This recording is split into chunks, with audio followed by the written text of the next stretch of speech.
வணக்கம். தடத்தின் மாலை நேர செய்திகளோடு இணைந்திருக்கிறீர்கள். விரிவான செய்திகளுக்கு செல்லும் முன் முதலில் தலைப்புச் செய்திகள். இடியுடன் கூடிய மழை, வளிமண்டலவியல் திணைக்களம் விடுக்கப்பட்டுள்ள எச்சரிக்கை. அரசாங்க ஊழியர்களின் சம்பள அதிகரிப்பு, அமைச்சர் வெளியிட்ட தகவல். தேவையற்ற உபகரணங்களை அகற்றுவதற்கு 3 மாத கால அவகாசம். சமூக வலைதளங்கள் தொடர்பில் விடுக்கப்பட்டுள்ள எச்சரிக்கை.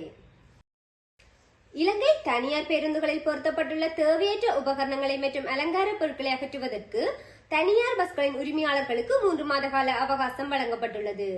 தனியார் பஸ் சங்கம் மற்றும் பதில் போலீஸ் மா அதிபர் பிரியந்த வீரசூரிய, போலீஸ் ஊடக பேச்சாளர் புத்திக மனதுங்க ஆகியோருக்கு இடையில் இன்று புதன்கிழமை இடம்பெற்ற கலந்துரையாடலின் போதே இவ்வாறு தெரிவிக்கப்பட்டது. இலங்கை தொலைத்தொடர்புகள் ஒழுங்குபடுத்தும் ஆணைக்குழு சமூக வலைதளங்களை பயன்படுத்துவோருக்கு எச்சரிக்கை ஒன்றினை விடுத்துள்ளது.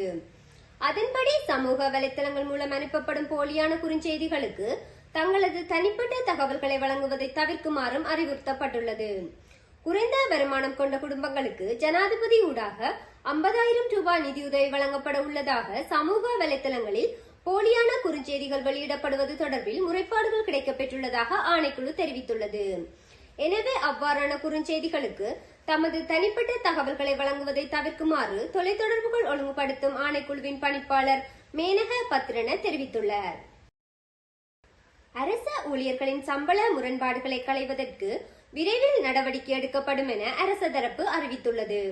குறித்த தகவலை அரச நிர்வாக உள்ளூராட்சி மன்ற மற்றும் மாகாண சபை அமைச்சர் சந்தன அபேரட்ன தெரிவித்துள்ளார்.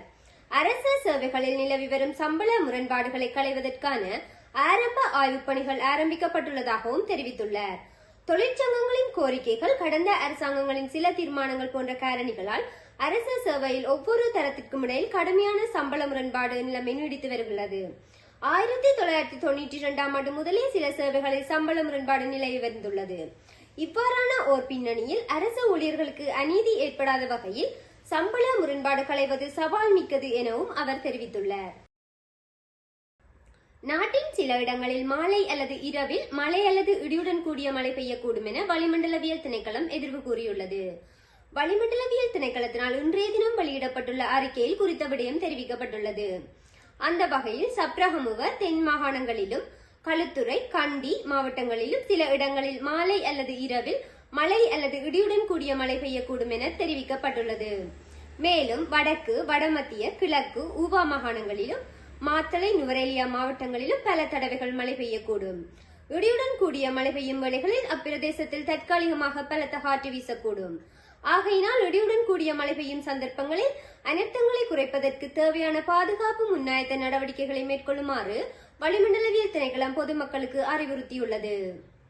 அரச ஊழியர்களுக்கு அமைச்சர் வெளியிட்ட மகிழ்ச்சியான அறிவிப்பு.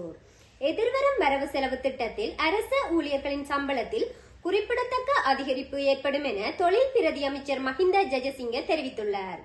நாடாளுமன்ற உறுப்பினர் ரவி கருணாநாயக்க இன்று நாடாளுமன்றத்தில் எழுப்பிய கேள்விக்கு பதிலளிக்கும் போதே பிரதி அமைச்சர் இவ்வாறு தெரிவித்துள்ளார். அரச ஊழியர்களின் சம்பளத்தை அதிகரிப்பதில் சர்வதேச நாணய நிதியத்துக்கு எந்த ஆட்சேபனையும் இல்லை எனவும் சுட்டிக்காட்டியுள்ளார். 25,000 ரூபாய் சம்பள அதிகரிப்பு ஏற்படும் என்று கூற முடியாது.